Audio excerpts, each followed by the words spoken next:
Assalamualaikum guys, hari ni aku nak berkongsi tentang cat ceiling. Nak cat ceiling rumah ni ada stepnya. Lagi-lagi bila rumah under construction.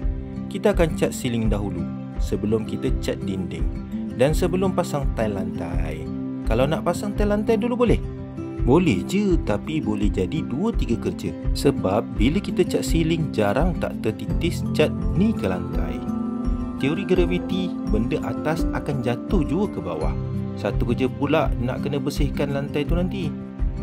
Satu lagi cara macam inilah, guna kanvas. Tutup lantai. Mujur cat ceiling kita biasa pakai cat kapur saja. Senang bersihkan dengan air bersih. Antara cat kapur yang biasa kita gunakan yang terdapat di pasaran. Pertama, jenama Maxilite keluaran Dulux. Kedua, jenama Jota Plus keluaran Jotun. Ketiga, jenama Matek keluaran Nippon Paint. Ketiga-tiga jenis ni yang biasa orang pakai. Harga pun lebih kurang je.